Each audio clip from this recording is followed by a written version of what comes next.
Vamos a dar inicio a esta segunda parte del Congreso, el combate espiritual, ángeles y demonios. Sean todos bienvenidos a este acto académico que ha tenido su inauguración esta mañana, presidida por el señor Nuncio Apostólico, el representante del Papa, aquí en España.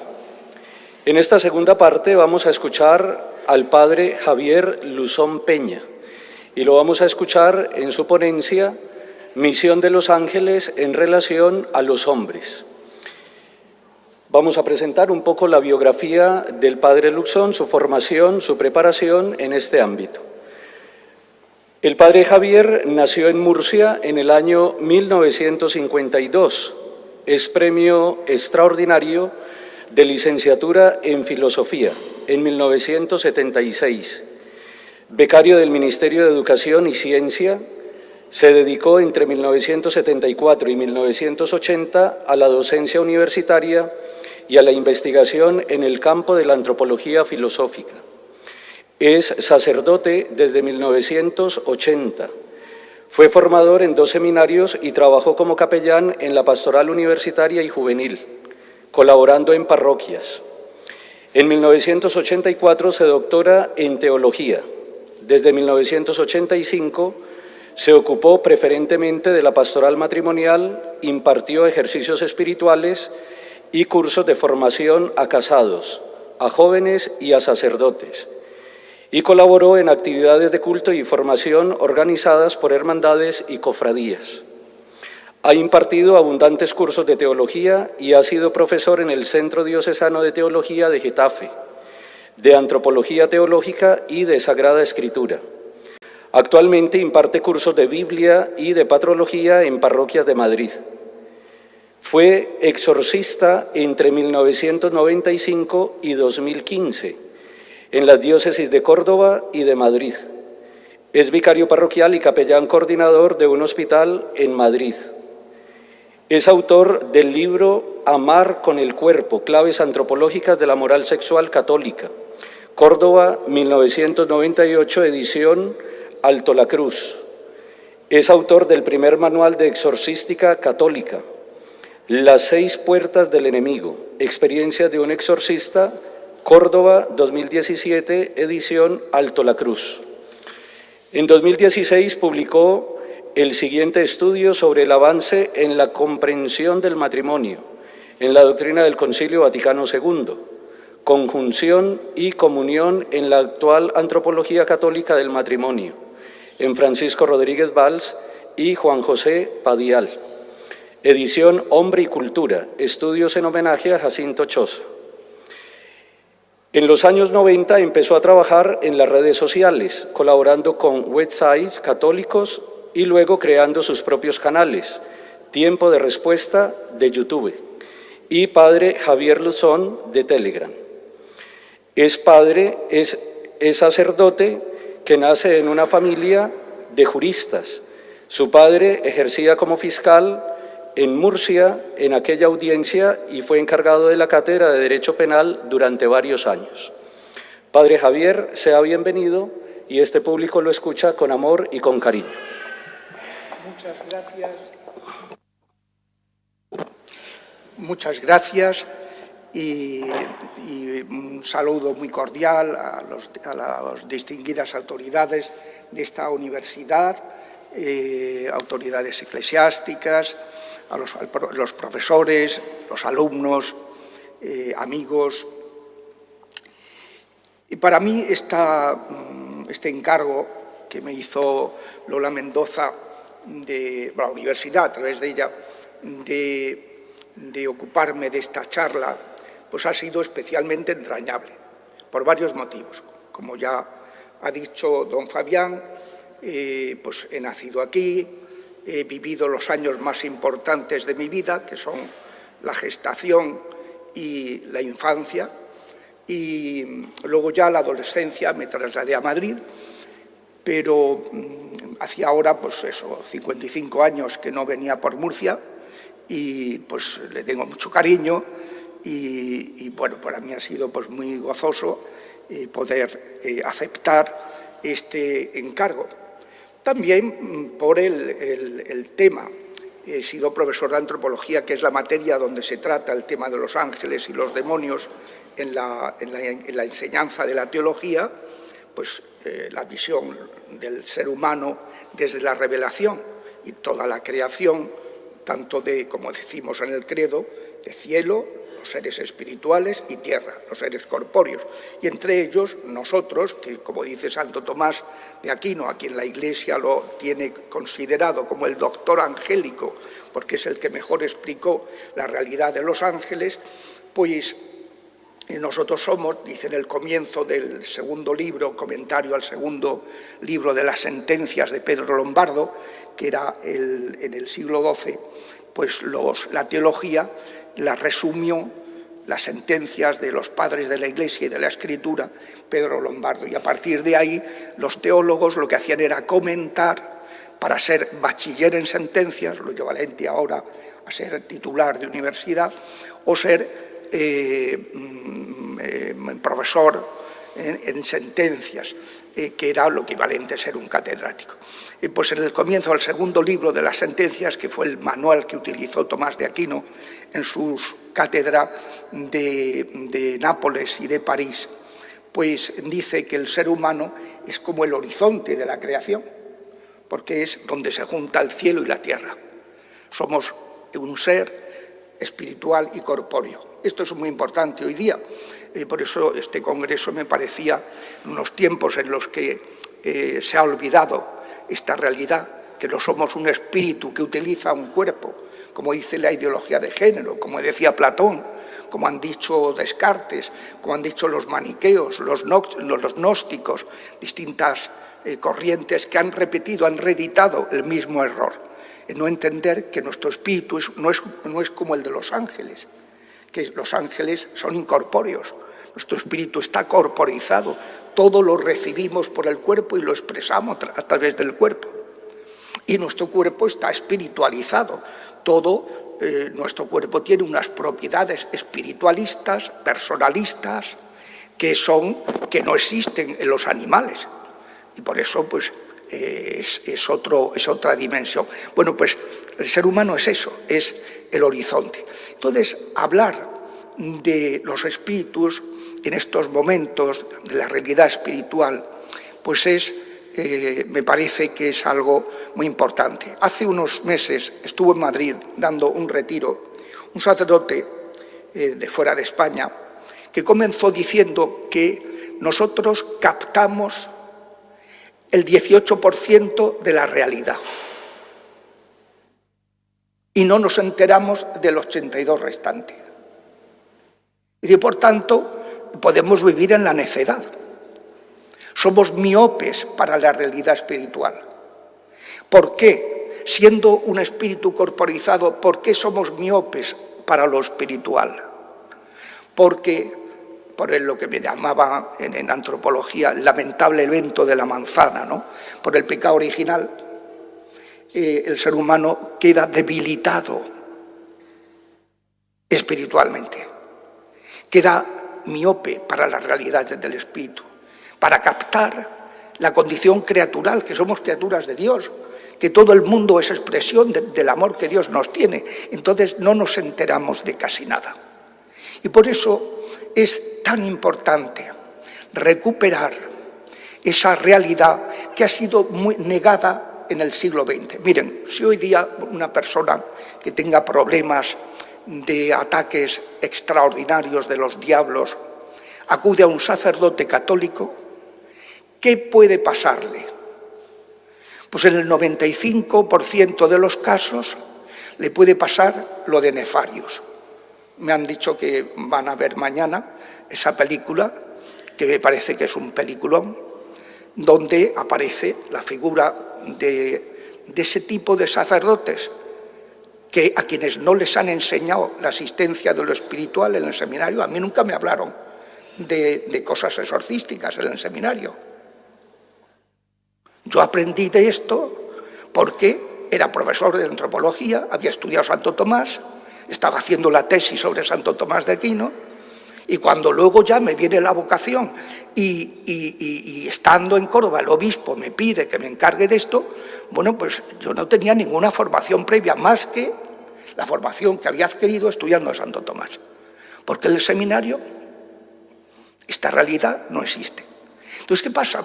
Si en una sociedad como la que estamos, donde la gente se mete en cosas de nueva era, donde está de tatuajes hasta el cuello, donde llevan amuletos hasta en la muñeca, donde tienen estrellas de 5 puntas en las deportivas, bueno, aquí no quiero ni mirar la vestimenta de la gente para no señalar a nadie, donde o sea, hoy día hay una profusión de prácticas ocultistas con el yoga, el mindfulness, el reiki.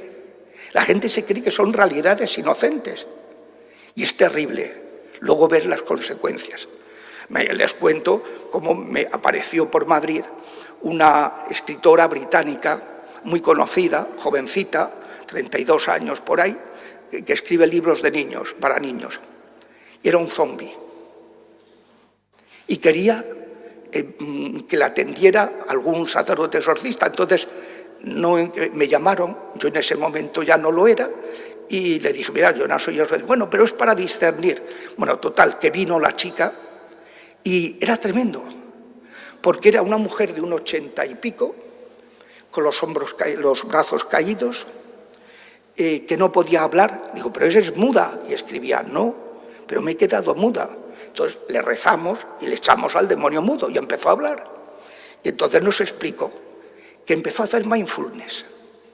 Al principio le dio un subidón. Pues claro, cuando tú te distancias de tus sentimientos, te quitas parte de la mochila, de la carga de tu vida. Y dice, una euforia. Pero al poco tiempo se me secó el corazón. Se me secó. Yo decía, ¿eso qué es lo que es? Porque yo esto de secarse el corazón no lo había escuchado nunca. Me digo, sí, muy sencillo, que yo no siento nada. No siento interés, no siento alegría, no siento pena, no siento asco, no siento atracción. No sé. Digo, pues vivir así debe ser horrible. Dice, lo es. Después, dice, se me bloqueó la cabeza, ya no podía escribir. Y luego me quedé muda. Total, que rezamos un poquito, la pusimos en contacto con un exorcista anglicano, porque ella era de religión anglicana, y afortunadamente los anglicanos tienen exorcistas, y ahora está más bonita que un San Luis. Está estupenda. Pero eso sí, o sea, claro, ¿qué pasa? Si uno va con problemas de estos, va a un sacerdote que desconoce totalmente de esto, pues lo más probable es que la mande al psiquiatra. Vaya usted al psiquiatra.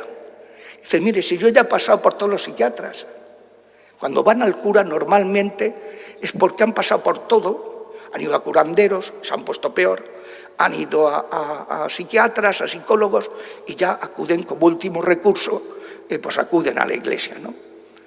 Pero claro, si nosotros desconocemos eso, por eso, claro, cuando me dijeron, vamos a hacer, me dijeron el programa, Y bueno, esto es formidable, que haya una universidad que tenga la parresía, ¿no?, como se dice en griego, el atrevimiento de hablar de lo políticamente incorrecto ahora mismo en el mundo. Vean la película de Nefarious, no da miedo, ¿eh? Si alguno es así, tiene mieditis, que no se preocupe, que esa película no da miedo a ninguno, pero te hace pensar, porque es una película muy inteligente. Entonces, pues uno se puede encontrar con esa realidad que es negada por la cultura, representada en el psiquiatra ateo, y dentro de la Iglesia, negada por una gran parte del clero que no hemos recibido formación al respecto. Yo lo que les voy a transmitir es un poquito en la relación de los ángeles en la vida de los hombres. Les voy a transmitir la enseñanza de la Iglesia, que han dicho los padres, que han dicho, que dice la Sagrada Escritura. Pero no va a faltar mi testimonio personal, porque indudablemente, pues esto, ahora que es esta hora y que la gente le entra ganas de dormir, pues voy a contar lo que me pasó en unos ejercicios espirituales de sacerdotes, donde salió este tema y el predicador dijo, bueno, como estáis 5 exorcistas, que algunos den testimonio. Y entonces, pues otro exorcista dio un testimonio y yo cuando empecé, eran las 3:30 de la tarde. Estaba todo el mundo, vamos, pues cuajados, absolutamente. Yo no sé cómo deben de estar ustedes, no sé en este momento cómo están, pero bueno, en grave riesgo y entonces dije, ¿cómo hago yo para despertar a esta gente? Y entonces, pues le dije, bueno, vamos a soltar así una bomba, a ver si se despejan y reaccionan, ¿no? Y entonces le dije, miren, yo tengo un problema desde que me han nombrado exorcista, y es que estoy perdiendo la fe. Entonces, ¡buah!, dieron un respingo los asistentes, pero claro, para que tampoco se produjera corte de digestión, enseguida paré la línea y dije, bueno, sí, porque fe es creer lo que no se ve. Y yo desde que estoy ejerciendo este ministerio, estoy viendo lo que antes creía. Ahora no necesito creer en la majestad de la Virgen, en el poder de su intercesión, porque lo estoy viendo como viven como ratas cuando le invoco. Ahora no necesito saber el poder de los santos, porque invoco a alguno de estos santos que tienen un especial poder exorcístico, San Pío Pietrelcina, San Juan María Vianney, Santa Hildegarda de Bingen, Santa Catalina de Siena, Santa Gemma de Galgani, que fueron grandísimas exorcistas. Y es que hay que ver cómo se ponen. No, el Barbas no, dicen a San Pío de Pietrelcina, ¿no? Y porque le tienen terror. Le fastidiaron mucho en vida y Dios le ha dado un gran poder intercesor para arrojarlos, ¿no? No necesito creer el poder de los sacramentos, de la presencia eucarística. Ellos sí que saben que está ahí Jesucristo realmente presente. El poder de la confesión. Una confesión es como 100 exorcismos. Una pasada. Es decir, no necesito que me cuenten la realidad espiritual, porque he tenido la oportunidad, por misericordia de Dios, de presenciarla, de comprobarla. Entonces ya no es una cuestión de fe, ya no tiene mérito, porque es una cuestión de sabiduría, de experiencia. Lo he visto. Por tanto, esta charla no está hecha desde la teoría. Yo he podido verificar que lo que he aprendido, lo que me han enseñado, lo que he estudiado en la teología, lo que yo he estado enseñando en mis clases a mis alumnos de antropología teológica sobre los ángeles, sobre los demonios, sobre el ser humano, que eso es verdad. Y que es verdad porque lo he experimentado. Es decir, que lo digo porque me parece que es bueno ser agradecido y dar testimonio de las cosas, ¿no? La existencia de los ángeles es un artículo de nuestra fe. O sea, uno no se puede considerar católico si no cree. No, es uno de los dogmas de nuestra fe. Ya digo que ha sido cuestionado en el siglo XX. ¿Por qué? Porque la teología judeotalmúdica de los últimos 3 o 4 siglos, la teología protestante, una parte de la teología protestante, Bullmann, por ejemplo, y parte de la teología católica, Pitt-Sonnenberg, Herbert Hack, autores centroeuropeos católicos, han publicado libros diciendo el diablo no existe. En un diccionario de liturgia muy conocido, Nuevo Diccionario de Liturgia de las Paulinas, en su segunda edición, publican un artículo de un jesuita, Juan Bautista Cortés, profesor de liturgia, Exorcismo y liturgia, donde afirma: hay que suprimir este ministerio porque obsesiona a la gente con entidades inexistentes. Toma ya. Bueno, pues este es el contexto cultural, teológico, en que nos hemos movido en el siglo XX. Esto explica que Benedicto XVI, siendo papa, teniendo muchísimas ocupaciones, muchísimos problemas dentro de la Iglesia que luego se precipitaron, que tuvo que renunciar, pues se tomara la molestia de publicar un libro en 3 volúmenes sobre Jesús de Nazaret. Y en el prólogo explica, ustedes se preguntarán por qué he publicado esto. Dice, pues muy sencillo, porque el gran problema de la teología del siglo XX ha sido el modernismo, el racionalismo metido en la interpretación de la Biblia.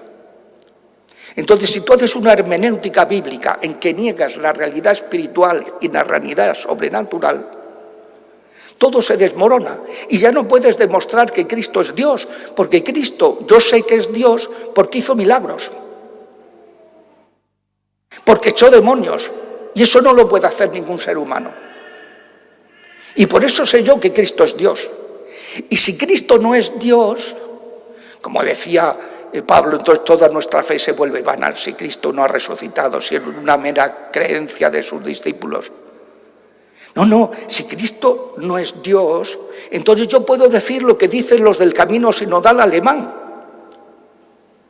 que es un tío estupendo, pero su moral sirve para su época.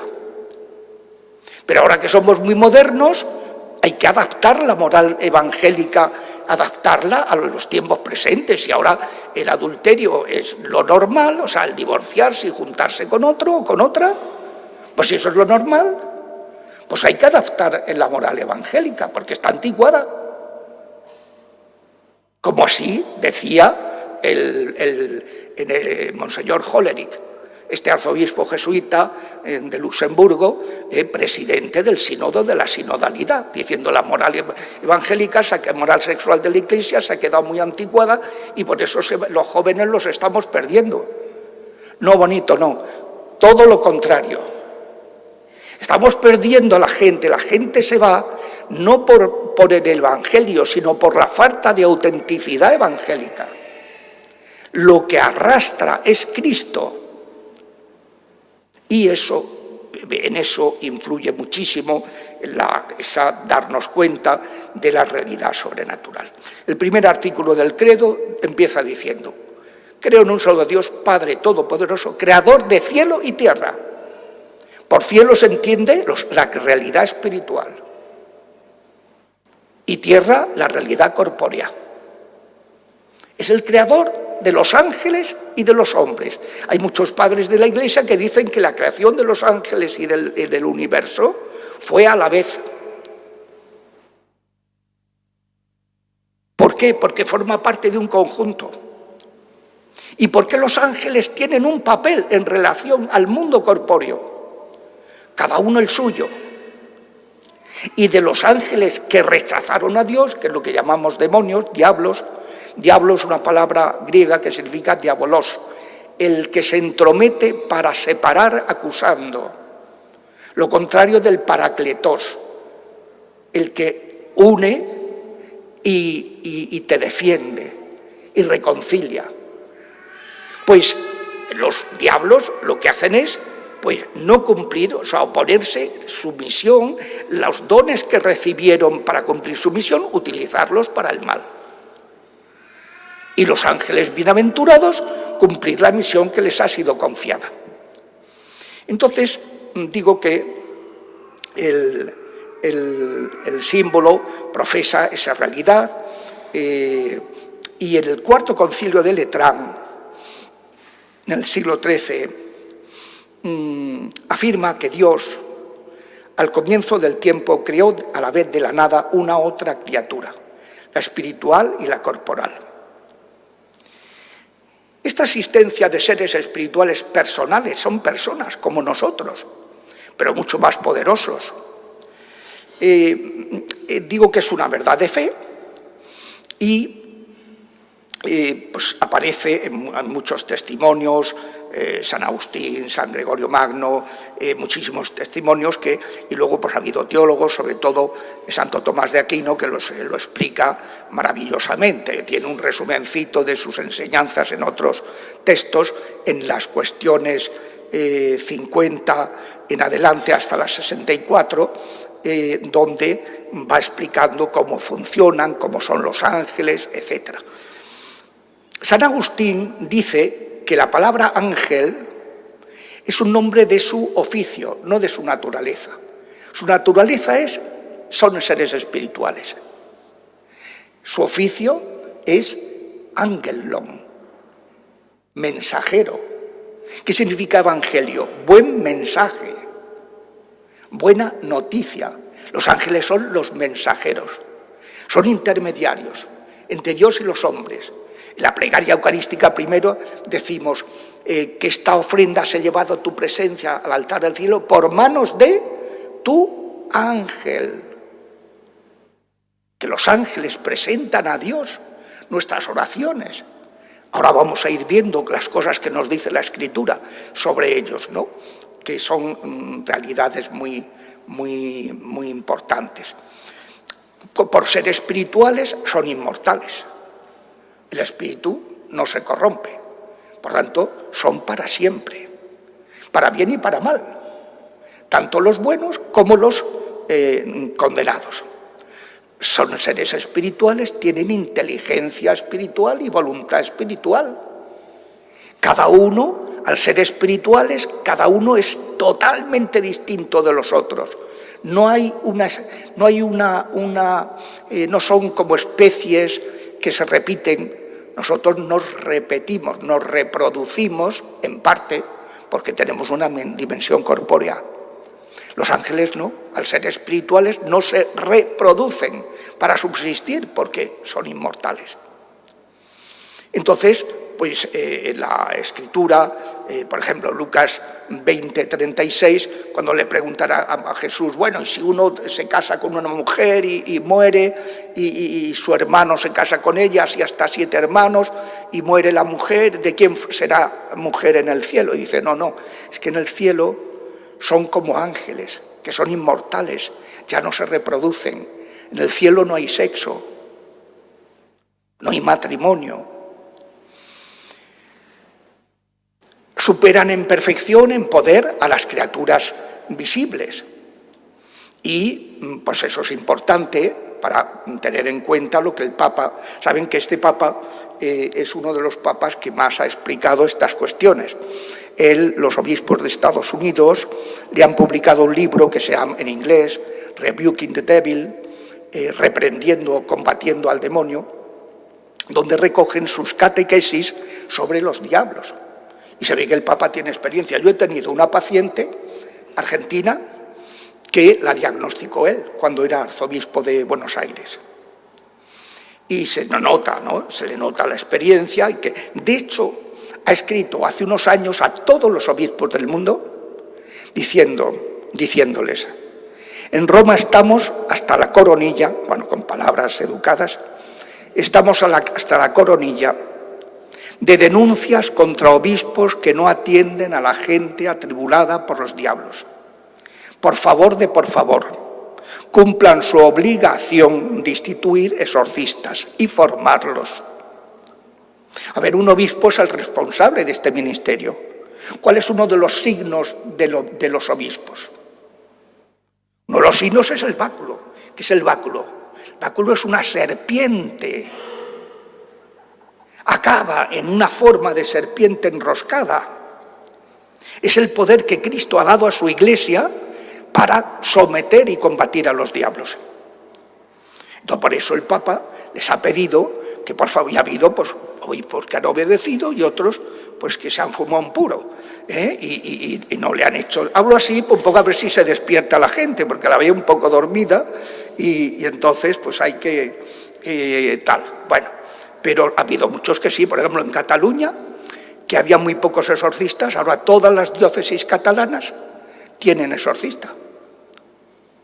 Ya me gustaría a mí que pasara lo mismo en las demás de este país, ¿no? Bueno, lo que para nosotros es la muerte, dice Santo Tomás, para los ángeles es el momento de su creación. Al ser espirituales, cada ángel percibe en su totalidad la misión que Dios le confía, su vocación. Y su decisión lo compromete para siempre. No son corpóreos. El cuerpo hace que nosotros entendamos las cosas poco a poco y decidamos, ejercitemos, actuemos nuestra libertad poco a poco. Porque el cuerpo es un tipo de vida que está en el movimiento, que es paulatino. En cambio, los ángeles no. En el momento de ser creados, cada uno vio su vocación y la aceptaron o la rechazaron. Apocalipsis sugiere que hubo una gran batalla en el cielo y que la tercera parte de las estrellas, de los ángeles creados, cayeron, arrastrados por el dragón infernal, que es Satanás. Satanás es distinto de Lucifer, de Belcebú, de Leviatán. Cada uno tienen su nombre, son distintos. En la Biblia aparecen distintos nombres. De ángeles buenos solamente aparecen 3. Miguel, Gabriel y Rafael. De ángeles malos aparecen más. Entonces, cada uno tiene una misión que aceptó y rehusó.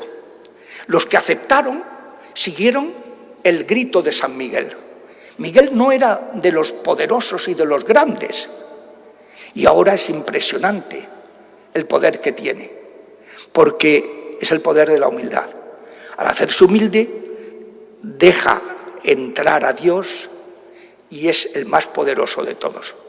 Es impresionante cómo los somete. Cómo los somete. Es una cosa, lo de San Miguel. A mí una vez la Virgen me dijo: mira, mi hijo ha puesto en tus manos una espada muy poderosa como la de San Miguel.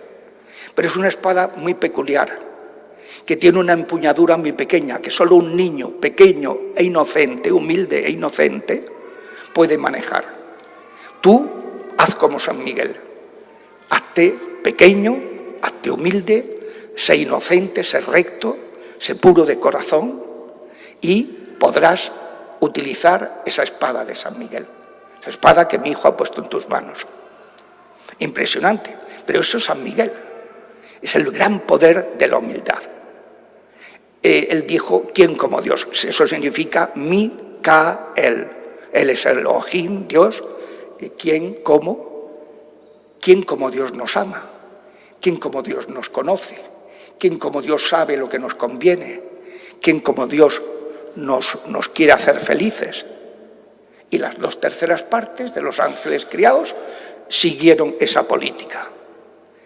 Y en cambio, Satanás dijo: non serviam, no serviré.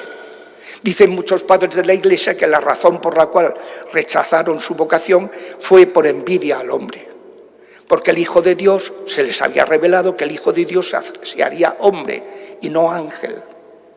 Y entonces no soportaron que el Hijo de Dios se hermanara con los hombres, que somos para ellos como pequeños escarabajos, y que no se hiciera ángel. Y al querer entenderlo todo, su soberbia los destrozó, se autoexcluyeron. de la salvación. Pues son seres, eso, que ya han decidido para siempre, ya no pueden salirse de su estado. Y esto es muy importante cuando un exorcista tiene que tratar con brujerías o con demonios, o con ambas cosas. Porque los brujos son seres vivos, humanos, que pueden obedecer o no obedecer. Y pueden rechazar. El cura, el exorcista, les puede mandar y el brujo pasar olímpicamente. Pero los demonios no. Los demonios ya han ejercido su libertad, ya han caído, ya están sometidos a Jesucristo. Y cuando se les manda en el nombre de Jesús, si se les manda bien, tienen que obedecer. Hay que decirles, vete ahora. Hay que decirles a dónde, a los pies de la cruz de Cristo. Hay que decirles cómo, sin interactuar con otros espíritus inmundos, porque si no le dice a otro, tómame el relevo, y seguimos en las mismas. Se va él, pero viene otro. Pero si se le manda bien, tienen que obedecer. En cambio, los brujos no.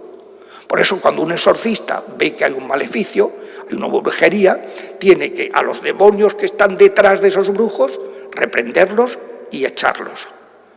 A los demonios que se ocupan de esa brujería, lo mismo.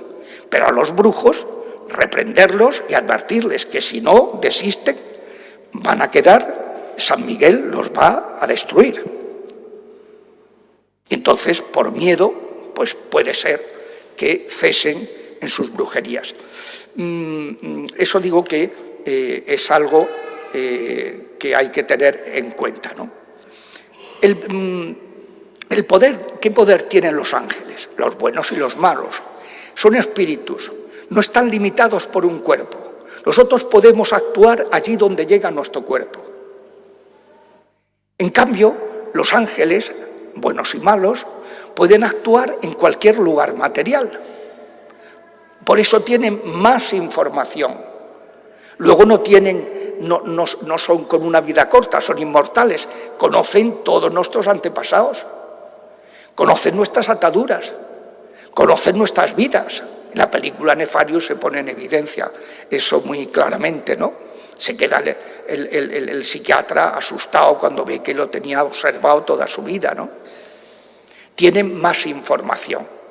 Ellos pueden entrometerse en la intimidad de las personas. En la parte psíquica sí, en la parte espiritual no. La psique es del cuerpo, es material. Sobre eso tienen influencia. Un ángel puede hacer que tú te acuerdes, si le pides ayuda, de algo que has olvidado. Un ángel malo puede hacer que te perturbe la mente. Puede hacer que tú tengas tu inteligencia ofuscada. Puede hacer que tus sentimientos se desbaraten. Que se desbaraten tus sentimientos. Igual que un ángel bueno puede ayudarte a poner orden en tu imaginación, en tus sentimientos. Ellos no pueden violentar la libertad, la parte espiritual, pero sí pueden presionarle a través de la parte corporal de nuestra personalidad. Ellos no tienen cuerpo, ellos, al no tener cuerpo, cuando actúan sobre una sustancia material, pueden moverla, pero no pueden hacer que sea como el principio vital de una persona. Por ejemplo, un libro apócrifo, el libro de Enoc, dice que los ángeles caídos se aparearon con mujeres y dieron lugar a los nefilín, a los gigantes. Eso es imposible. Un ángel no se puede aparear, puede violar a una mujer o a un hombre, pero no puede aparearse porque no es corpóreo. Él puede obtener efusiones seminales de uno o de otro y provocar una fecundación artificial, pero de seres humanos, no de un demonio. Estas son nociones muy básicas que explica la teología y que explica nuestra fe, que tenemos que tener presentes para que no nos cuenten milongas. Son servidores y mensajeros de Dios. Dice Jesucristo, están constantemente contemplando el rostro de mi Padre que está en los cielos. Son agentes de sus órdenes, atentos a la voz de su palabra. Están alabando, rodeando. En el Apocalipsis aparece siempre el trono del Padre, luego su Hijo, el Cordero a sus pies, y los ángeles y los santos adorando, que es lo más importante de nuestra vida, alabar a Dios. Por eso la oración de alabanza es la que más los destruye. Cuando uno una noche se encuentra que tiene un problema, que te están oprimiendo, a lo mejor un espíritu maligno, pues ponte a decir el gloria y duran décimas de segundo. No lo soportan. La alabanza. Gloria al Padre, al Hijo, al Espíritu Santo. Proclama mi alma la grandeza del Señor. En la liturgia, la Iglesia se une a los ángeles para adorar al Dios tres veces santo. Se le menciona, como ya he dicho, en el canon romano, se dice al paraíso te lleven tus ángeles, en la liturgia de difuntos, porque en la Escritura, como explicó Jesús cuando hablaba de la parábola del rico Epulón y el pobre Lázaro, cuando Lázaro muere, los ángeles lo llevaron al seno de Abraham. La tradición católica ha visto en los ángeles criaturas pertenecientes a un mundo que es invisible para nosotros, pero que están armónicamente distribuidos. El pseudo Dionisio Areopagita y también San Gregorio Magno hicieron una clasificación de las jerarquías angélicas, que es una cuestión pues opinable, ¿no?, pero que sí ilustra, porque viendo cómo aparecen en la Biblia constantemente con distintas funciones, pues se les han clasificado en tres jerarquías. La más cercana al Altísimo, los serafines, querubines y tronos. Después, en la segunda jerarquía, las dominaciones, virtudes y potestades. Y luego la tercera jerarquía, que tiene más relación directa con los hombres, que son los principados, los arcángeles y los ángeles. Nombres de ellos se nos dan esos tres. Miguel, que es Dios, quien como Dios. Gabriel, que significa Dios es poderoso, el poder de Dios, que interviene cada vez que hay una acción en la obra de la salvación. Y siempre que aparece Gabriel, siempre dice, no tengáis miedo. Es el ángel, por ejemplo, que en el sepulcro, cuando el sepulcro vacío, les dice a las santas mujeres, no tengáis miedo. Ese es Gabriel, siempre. Luego está Rafael, que significa Dios es medicina. Dios cura, Dios sana. Porque lee del libro de Tobías, donde explica que sanó la posesión que tenía. Bueno, la posesión, el amarre que le habían hecho a Sara, se le morían los maridos en la noche de bodas, 7 maridos palmaron en la noche de bodas, sin llegar a consumar el matrimonio. Imaginaos el oprobio que padecía esta mujer. Y Rafael le expulsó a Asmodeo, que es el que hacía eso, el príncipe de los espíritus de lujuria. Ahí van como por agrupaciones, no digo familias porque no se quieren, se odian. Está Satanás con sus legiones, que suele hacer daño en la cabeza y el estómago. Está el príncipe de los espíritus de envidia, Belcebú. Lucifer, que es el narcisista de los espíritus de cultos diabólicos. Está el Leviatán, que es como un monstruo que te atrapa, monstruo marino, como un pulpo, ¿no?, un octópodo que te aprisiona, que va con el mudo, el ciego, el sordo, el burlón. Los espíritus de muerte, rechazo, identidad, muerte, Baal, Astarot. Los espíritus de ruina, cuyo príncipe es el Sobo. Los espíritus de falta de autoestima, de desolación, de miseria, de miedo, de inseguridad. Los espíritus de gula, que son muy importantes, como me explicó a mí un arcángel el día que la Virgen me nombró guadalupano, que era el día de la Virgen de Guadalupe. Dijo, ahora va a venir San Sealtiel, que es uno de los 7 que están a la presencia del Altísimo, a explicaros la importancia de combatir la gula. Él es el que se encarga, él protege a los sacerdotes y es el que se encarga del tema de la oración, del ayuno, de combatir la gula. Están los espíritus de la noche, que impiden el dormir, el descanso, que alteran. Están los espíritus de lujuria, Asmodeo y sus secuaces. Y luego, dentro de estas agrupaciones siempre hay unos demonios que se llaman rezagados, que están como escondidos, están por detrás, que tardan en salir, que hay que echarlos también. Pues, bueno, pues estas son las jerarquías angélicas y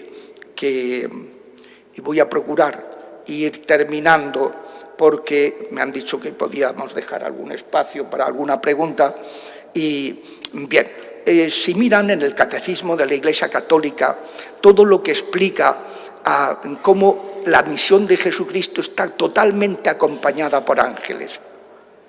Cuando venga el Hijo del Hombre acompañado de sus ángeles, dice Mateo 25, en él fueron creadas todas las cosas, las visibles y las invisibles, los tronos, las dominaciones, los principados, los potestades. Desde la encarnación a la ascensión están siempre los ángeles.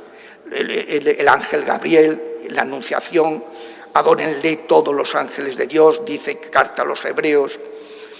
Cuando nace Jesucristo, los ángeles aclamaron el Gloria, protegen la infancia de Jesús, le sirven en el desierto, en las tentaciones, lo reconfortan en la agonía de Getsemaní. A los ángeles a veces evangelizan, anuncian la buena noticia de la encarnación, de la resurrección de Cristo. Su segunda venida será anunciada por ángeles. Dice Mateo que, por ejemplo, ahora, cuando sea la gran purificación, los ángeles, Dios llamará a sus elegidos a través de los ángeles. Se nos dirá, si queremos ser fieles a Dios, qué tenemos que hacer en esos momentos de tribulación. Y en el Catecismo de la Iglesia, a partir del número 332, pues va hablando de su misión en la vida de los hombres, que se podría resumir en una oración que es muy conocida. Dice: Ángel de Dios, que eres mi protector, a mí que te he sido confiado por la piedad de Dios, ilumíname para iluminarnos, protégeme para protegernos, guíame para guiarnos y condúceme hasta la casa del Padre. Es impresionante, no se separan de nosotros desde la concepción. Yo me he encontrado con bebés abortados que estaba ahí su ángel al lado.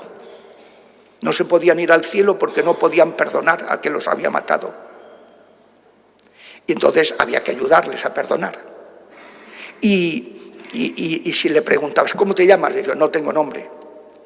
¿Está tu ángel ahí? Sí, está el ángel. Pregúntale tu nombre, él lo sabe. Y era precioso los nombres que iban dando. Uno era Saúl. Y le dije, ¿tú sabes qué significa Saúl en hebreo? Dijo, no sé hebreo. Dice, deseado. Tus padres no te deseaban, pero Dios, la Virgen, los santos, los ángeles, te desean muchísimo. Le dio un subidón al chaval que no veas. Impresionante. Y como eso, otras muchas cosas, ¿no? Bueno, pues están para eso. Son multitud, no me voy a detener porque entonces nos cargamos las preguntas, pero están eso, acompañándonos siempre para ayudarnos en el combate, para servir a las personas que quieren ser fieles a Dios, para entregar mensajes. A ver si se baja esto, que la tablet a veces te hace entregar mensajes para la batalla espiritual, para ejecutar los juicios de Dios, son grandes interventores de los planes de Dios, y para ayudar en la transmisión de su palabra. No quiero ponerme ahora a dar textos de la Escritura, que los podéis encontrar en esos números del Catecismo de la Iglesia Católica, porque es muy rico.